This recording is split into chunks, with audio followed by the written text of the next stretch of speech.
오늘 우리에게 주신 하나님의 말씀은 시편 76편 1절에서 12절까지 말씀입니다. 하나님은 유다에 알려지셨으며 그의 이름이 이스라엘에 크시도다. 그의 장막은 살렘에 있으며 그의 처소는 시온에 있도다. 거기에서 그가 화살과 방패와 칼과 전쟁을 없이 하셨도다. 주는 약탈한 산에서 영화로우시며 존귀하시도다. 마음이 강한 자도 자기 것을 빼앗기고 잠에 빠질 것이며 장사들도 모두 그들에게 도움을 줄 손을 만날 수 없도다. 야곱의 하나님이여, 주께서 꾸짖으심에 병과와 말이 다 깊이 잠들었나이다. 주께서는 경외받을 이시니 주께서 한 번 노하실 때에 누가 주의 목전에 서리이까. 주께서 하늘에서 판결을 선포하심에 땅이 두려워 잠잠하였나니 곧 하나님이 땅의 모든 온유한 자를 구원하시려고 심판하러 일어나신 때로다. 진실로 사람의 노여움은 주를 찬송하게 될 것이요 그 남은 노여움은 주께서 금하시리이다. 너희는 여호와 너희 하나님께 서원하고 갚으라. 사방에 있는 모든 사람도 마땅히 경외할 이에게 예물을 드릴지로다. 그가 고관들의 길을 꺾으시리니 그는 세상의 왕들에게 두려움이시로다. 아멘. 저는 신학 공부를 시작하기 전에 대학 전산실에서 1년 동안 파견 근무를 한 적이 있습니다. 그때 교수 연구실과 각 사무실에 고장난 컴퓨터를 많이 수리하면서 컴퓨터에 대해 많이 알게 되었습니다. 그래서 신학대학원에 다닐 때 전도사님들의 고장난 컴퓨터를 제가 많이 수리해 주었습니다. 3년 동안 거의 100대 가까운 컴퓨터를 수리해 준 것 같습니다.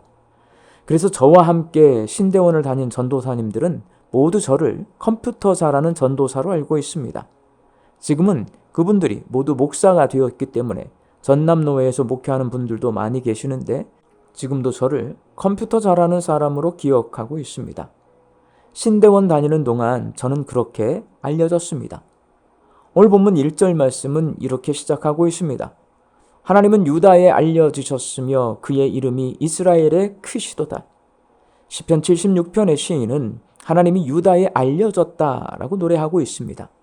하나님께서 왜 유다에 알려졌고 어떤 분으로 유다에 알려졌을까요? 시편 76편은 남유다의 히스기야 왕 시대에 아수르 군대가 쳐들어와서 예루살렘을 포위했을 때 하나님의 도움으로 승리한 사건을 배경으로 하고 있습니다. 당시 남유다는 막강한 아수르의 군대를 이길 힘이 없어서 예루살렘이 적군의 손에 함락되는 위기의 순간에 하나님께서 천사를 보내 아수르 군대 18만 5천 명을 모두 몰살시키셨습니다. 열왕기하 19장 35절 말씀입니다. 이 밤에 여호와의 사자가 나와서 아수르 진영에서 군사 18만 5천 명을 친지라. 아침에 일찍이 일어나 보니 다 송장이 되었더라. 하나님께서 아수르의 군대를 하룻밤 사이에 모두 진멸하신 이 놀라운 일이 남유다 백성에게 알려지게 되었습니다. 물론 이 사건 이전에도 유다 사람들은 하나님이 누구신지 알고는 있었습니다. 그러나 그것은 피상적 지식에 불과했지만 이제 지식으로 하나님을 아는 것이 아니라 위기의 순간에서 구해주신 하나님을 만났기 때문에 하나님이 어떤 분이신지를 너무나 잘 알게 되었습니다. 시인이 만난 하나님은 보호자이십니다. 오늘 본문 2절과 3절 말씀입니다. 그의 장막은 살렘에 있으며 그의 처소는 시온에 있도다. 거기에서 그가 화살과 방패와 칼과 전쟁을 없이 하셨도다.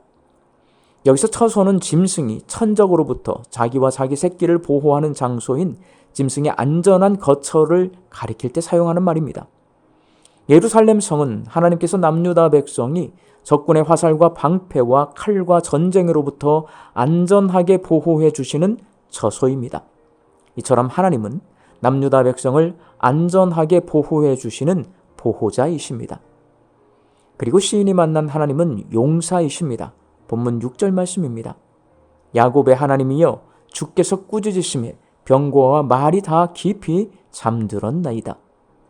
하나님은 아수르 군대의 강력한 무기인 말과 병거를 파괴시키시고 전쟁에서 승리하신 용사이십니다. 또한 시인이 만난 하나님은 심판자이십니다. 본문 8절 말씀입니다. 주께서 하늘에서 판결을 선포하심에 땅이 두려워 잠잠하였나니. 시인은 하나님께서 아수르 군대와 싸우신 것을 하나님이 심판하신 것으로 표현하고 있습니다. 아수르 군대는 하나님을 대적하는 적수가 아니라 하나님을 조롱하며 공격하는 죄를 지어서 하나님께 심판을 받는 피고인에 지나지 않습니다. 하나님은 죄인인 아수르를 심판하시는 심판자이십니다.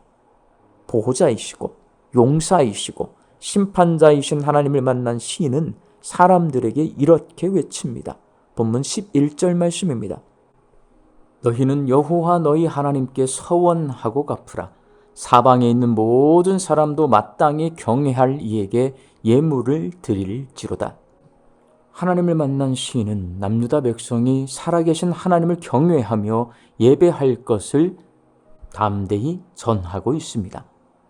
사랑하는 광주 양림교회 성도 여러분, 하나님은 성경책 속에 이야기로 계시거나 다른 사람이 들려주는 이야기로 계시지 않고 우리 삶 속에서 우리를 만나 주시는 분이십니다. 아브라함, 이삭, 야곱, 모세와 구약의 선지자들은 하나님의 음성을 직접 들었습니다. 그리고 다윗 왕과 같은 사람은 선지자를 통해 하나님의 음성을 전해 들었습니다.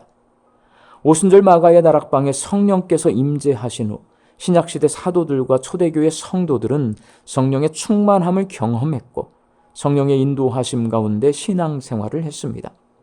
그때부터 예수님 재림하실 때까지는 성령님의 시대입니다.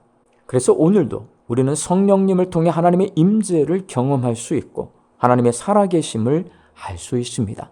일전에 우리 교회도 방문하셨던 동인선교회 소속의 이관희 장로님께서 어제 아프리카 선교지에서 일어서거나 걷지도 못한 채 누워서 살고 있는 모리타리아라고 하는 여자아이가 현지인 사역자에게 기도를 받고 일어나 걷는 영상을 보내주셨습니다.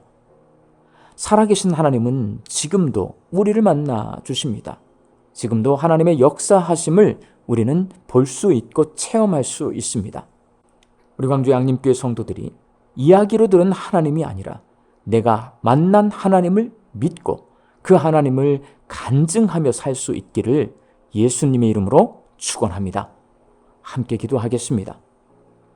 하나님은 오늘도 살아계셔서 우리 삶 가운데 역사하고 계십니다. 하나님, 남에게 이야기로 전해들은 하나님이 아니라 내가 만난 하나님을 믿게 하여 주시옵시고 하나님을 간증하며 살 수 있게 하여 주옵소서. 말씀 듣고 세상을 향해 나아갑니다. 이 하루도 부지런히 열심히 일하며 살아가는 양림교회 모든 성도들의 일터 위에 복을 내려주시옵소서. 하나님 주시는 일용할 양식이 풍성히 채워질 때 감사함과 자족함으로 화답하며 살게 하여 주옵소서. 흩어져 살고 있는 내 가족과 자녀들 이 장마철 기간 속에 안전하게 지켜주시옵시고 하나님을 만나게 하여 주시옵시고 하나님을 믿게 하여 주시옵시고 하나님을 간증하며 살 수 있게 하여 주옵소서. 육신 연약하여서 낫기를 간구하는 환우들이 있습니다. 예수님의 능력으로 치유함을 얻게 하여 주시옵시며 오랜 시간 침상에 누워 계시는 장기 환우들과 어르신들이 천국 소망 붙들고 오늘 이 하루를 살게 하여 주옵시고 애쓰고 힘써서 돌보는 가족들 위에 새 힘을 더하여 주옵소서.